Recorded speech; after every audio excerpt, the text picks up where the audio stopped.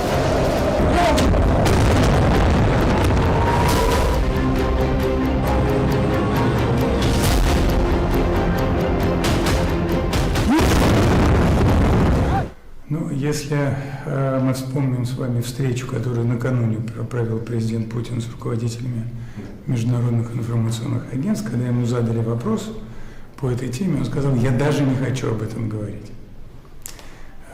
И это говорит о том, что, конечно, это является совершенно неприемлемым. Сама постановка такого вопроса является для нас неприемлемым.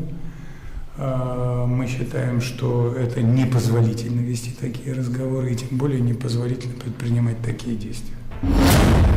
डरपोक निकले ट्रंप, फंस गए नेतन्याहू, रूस चीन का डबल प्लान एक्टिव।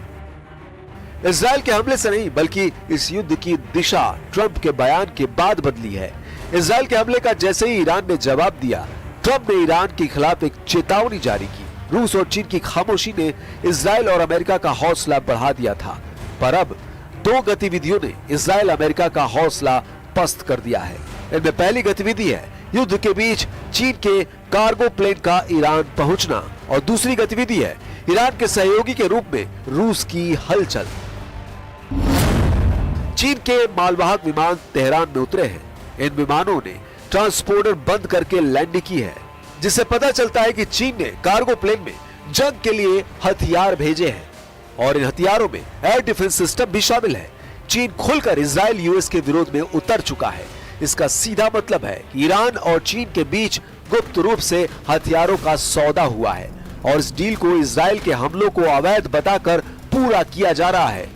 चीन के विदेश मंत्री वांग यी के अनुसार ईरान पर इजराइल के हमले अंतर्राष्ट्रीय कानून और अंतर्राष्ट्रीय संबंधों को नियंत्रित करने वाले नियमों का उल्लंघन करते हैं। शांति स्थापित करने के लिए ओमान और अन्य देशों के साथ चीन संचार स्थापित करेगा। इसका मतलब है कि चीन खुलकर इजराइल और अमेरिका के विरोध में आ गया है, और दूसरी तरफ रूस ने भी ईरान का साथ देने का संकेत दे दिया है। रूस ने अमेरिका के लिए चेतावनी भी जारी कर दी है, जिसमें कहा गया है कि ईरान पर अमेरिका हमला न करे। अगर यूएस ने हमला किया तो मध्य पूर्व अस्थिर हो जाएगा, जबकि इजराइल के हमले परमाणु विनाश का खतरा खड़ा कर रहे हैं। यानी स्थिति दिन ब दिन बिगड़ती जा रही है, जिसका प्रमाण अमेरिका की एक गतिविधि से भी मिलता है। अमेरिका के राष्ट्रपति का डूम्सडे प्लेन E-4B वॉशिंगटन के पास उतरा है, जिसका मतलब है कि अमेरिका इस युद्ध को बड़ा संकट मान रहा है, क्योंकि ये प्लेन राष्ट्रपति की सिर्फ सुरक्षा ही नहीं करता, बल्कि परमाणु विस्फोट का सामना भी कर सकता है। तो क्या युद्ध में न्यूक्लियर तबाही की आशंका बढ़ गई है? जवाब ट्रंप के बयान से मिलता है। I have a meeting in the war room in a little while, situation room, as some people call it. So we're going to meet. We're going to see.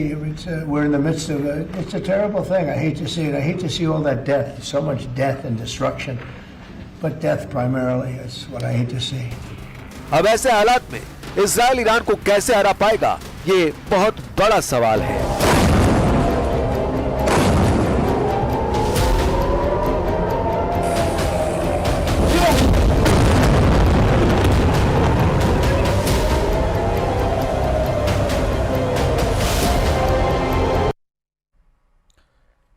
तो अगर भूलकर भी इजराइल और अमेरिका ने ईरान के supreme leader Ali Khamenei को जान से मार दिया तो यकीन मानिए कि दुनिया परमाणु जंग से तबाह हो जाएगी, क्योंकि अब ईरान के साथ रूस और चीन चट्टान की तरह से खड़े हो गए हैं। रूस और चीन के इसी एक्शन से इजराइल और अमेरिका बुरी तरह से बौखला गए हैं।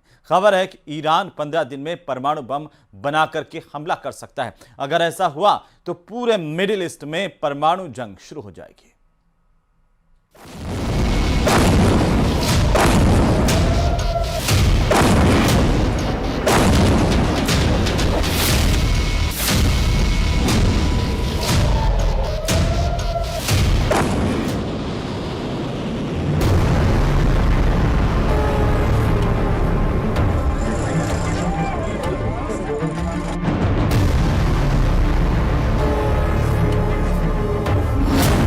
डरपोक निकले ट्रंप, फंस गए नेतन्याहू। अब 14 दिन में फैसला। 13 जून से अब तक ईरान इजराइल पर 400 से ज्यादा मिसाइलों से इजराइल के कम से कम 8 शहरों पर हमला कर चुका है। तेल अवीव, हाइफा, यरूशलेम में ईरानी मिसाइलों से भयंकर तबाही हुई है। लेकिन अब सवाल उठता है कि जब इजराइल को अमेरिका की सबसे सख्त जरूरत है, तो फिर राष्ट्रपति ट्रंप क्यों कह रहे हैं कि ईरान पर अगले 14 दिन यानी 2 हफ्ते तक अमेरिका हमला नहीं करेगा। ट्रंप के इस ताजे बयान और ईरान के भीषण हमले और इजराइल सेना का कमजोर पड़ता एयर डिफेंस सिस्टम इजराइल के वजूद पर भारी पड़ने लगा है।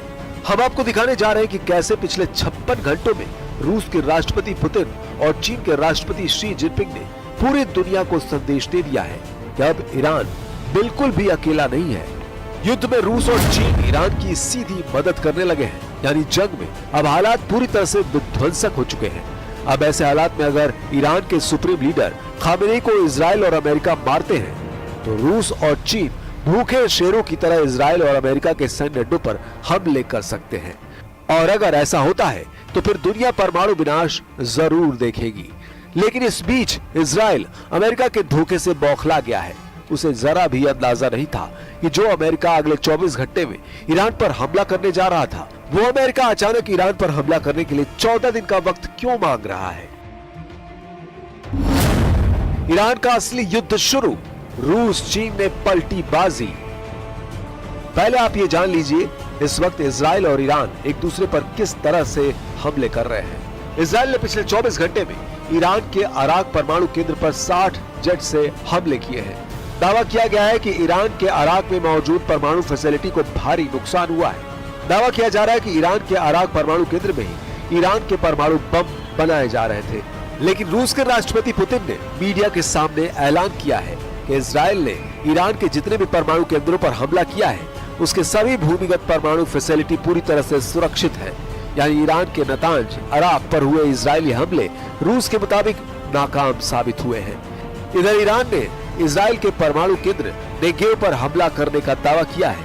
ऐसा माना जाता है कि इजराइल की राजधानी तेल अवीव से कुछ दूरी पर यह अड्डा है जहां इजराइल के परमाणु बम रखने के दावे किए जा रहे हैं। अब आप ये जान लीजिए कि 8 दिन की इजराइल ईरान जंग में कैसे ईरान ने इजराइल पर भीषण हमले शुरू कर दिए हैं और क्यों कहा जा रहा है कि रूस और चीन ईरान का अब जमकर साथ देने लगे हैं। युद्ध में ईरान का सीधा साथ दे रहे हैं रूस और चीन। चीन और रूस से तेजी से ईरान पहुंचा रहे हैं हथियार। रिपोर्ट में दावा किया गया है ईरान को बचाने के लिए चीन ने समंदर में जासूसी युद्धपोत तैनात कर दिए हैं। रूस ने ऐलान किया है कि अगर ईरान के सुप्रीम लीडर अली खामेनेई को मारा तो होगा भयंकर सर्वनाश। इजरायली मीडिया में दावा किया गया है कि 15 दिन में परमाणु बम से हमला कर सकता है ईरान। वॉशिंगटन में आपातकाल मीटिंग हुई है क्योंकि ईरान के पलटवार से सख्ते में है ट्रंप। ईरान, रूस, चीन से घबराकर ट्रंप ने 14 दिन तक ईरान पर हमला न करने का फैसला लिया है। तेल अवीव, हाइफा में भारी तबाही हुई है। ईरानी मिसाइलों ने इजराइल में मौजूद माइक्रोसॉफ्ट ऑफिस को मिसाइल हमले से उड़ा दिया है। इजराइल के परमाणु अड्डे नेगेव पर ईरान ने मिसाइल से हमला करने का दावा किया है। खबर यह भी कि ईरान के डर से अमेरिका ने कतर के अड्डे से 40 में से 37 जेट हटा दिए हैं। ईरान की सेजिल मिसाइल ने इजराइल में मचाई तबाही। ईरान के फोर्दो परमाणु अड्डे को कैसे तबाह करेंगे अमेरिका इजराइल, इसे लेकर तेल अवीव से लेकर वॉशिंगटन तक मीटिंग हो रही है। ईरान के भीषण मिसाइल हमलों को रोकने के लिए हर दिन इजराइल को 2500 करोड़ रुपए खर्च करने पड़ रहे हैं। ऐसा दावा वॉल स्ट्रीट जर्नल की रिपोर्ट में किया गया है। ईरान के विदेश मंत्री अब्बास अरागची ने 2 टूक कह दिया है कि जब तक इजराइल हमले नहीं रोकेगा कोई बातचीत नहीं होगी।